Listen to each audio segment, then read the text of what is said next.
How many? Work field. How many? Work field. How many? Work field. How many? Work field. So right here in the Twin Cities, we have a lot of people that have been killed that weren't filmed. Isaac Aiden, Terrence Franklin, Xiaoxia Fangvu, Travis Jordan, Kobe Heisler, Lionel A. Lewis, Justin Tigan, Don Kayla Wright, Hardell Sherrill, Phil Quinn, Marcus Golden, and Billy Hughes. The reason why we organized this march today is specifically because of the narrative of black folks is told in a way that is very suitable for white folks. We didn't make progress. The world didn't respond until they saw George Floyd filmed.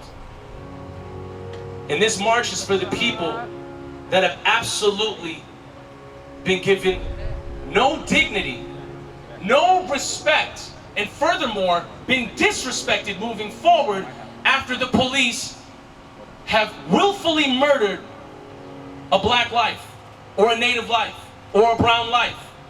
We stand here as families united together against police violence. So we're here to tell our true stories, the real narrative that they don't want you all and the rest of everybody else to know. Because keeping us separated from each other, they can't do that no more. Through keeping us separated, they was able to pick us off. They were able to tell their false narratives.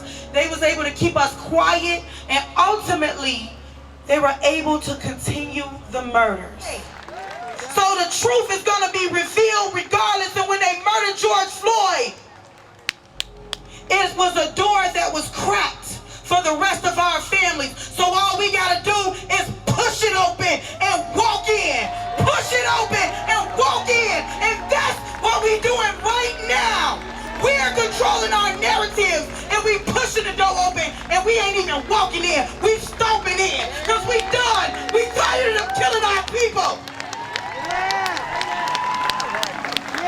And we will get the justice we deserve either way. I started protesting the day after George Floyd died. I was trying to sit there and work because somehow you're supposed to go on with your life like you're a normal person. Pay your bills and work a 40-hour work week. And that morning after, all I saw was George Floyd, George Floyd, George Floyd, George Floyd. And it just started wailing in my office that day. Because I was thinking, what about Kobe Heisler? Kobe Heisler! Kobe Heisler! Why isn't he in everybody's mouth? Why isn't everybody talking about him? And so I've been doing what I can to do the police justice reform, the police reform, but you know, what I really need is justice for my son. And I want you guys to help me demand that they show the body cam video to the public. Say his name. Kobe Heisler. Say his name. Kobe Heisler. Say his name. Kobe Heisler. I called for a wellness check because Travis Jordan was experiencing a mental health crisis. He was having suicidal ideation. There should be mental health care workers and social workers who are responding to mental health crisis calls. Why are the police present? They are not trained to de-escalate these kinds of situations. This is certainly a club that we didn't sign up for, and everything in me doesn't want to be here, but I have to because WCCO decided that they wanted to demonize my son in every way, shape, and form that they could, even to this day. And my baby is not here to defend himself. We know why we're out here. We don't need to be more traumatized than we already are. And believe me, we are traumatized. Right. My baby went into jail on August 24th of 2018. 9 days later, he was carried out in a body bag. This is not an isolated incident with what happened to my baby in Beltrami County Jail. Call it out. There are a lot of lives that have been taken from the Beltrami County Jail. the truth is finally coming out. Yes. All right. So stay tuned, because now the DOJ and the FBI are investigating what they did to my baby in Beltrami County Jail.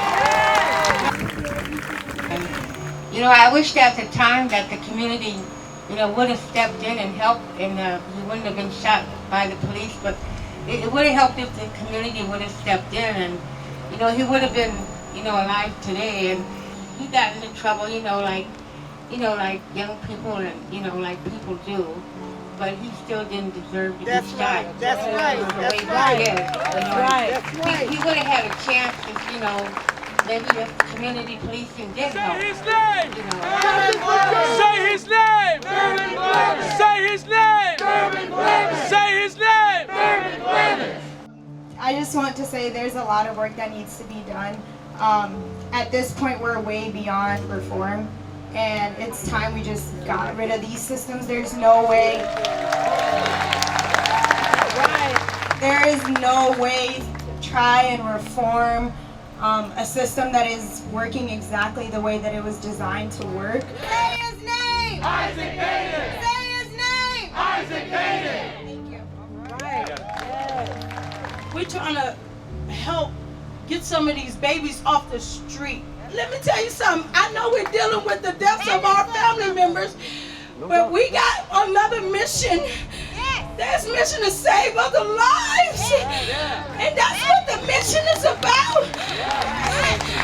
We want to save other lives, so we want to build something to help keep these kids off the street. So the work that I do is because I don't want other families to experience what my family went through. The news reports, people were able to see through it, and I was so thankful because I have not seen anyone demonized as much as my nephew was, that was killed here. And the fabrications and the lies, and with those lies, it makes it difficult for families to find attorneys to get any type of justice. Right, so this is why they want to continue to hold on to evidence when they have it. They want to get rid of evidence, and they should be releasing body cam footage immediately. Yes. So we need consequences for film and footage that has been manipulated, and we see that happening. Audio is being manipulated. And it's nothing that one person can do alone. It truly takes a village, and this community here is a village, and I'm proud to be a part of it, and I'm proud to be here with all of you. And I thank you so much for taking the time on a 90-degree day to be here.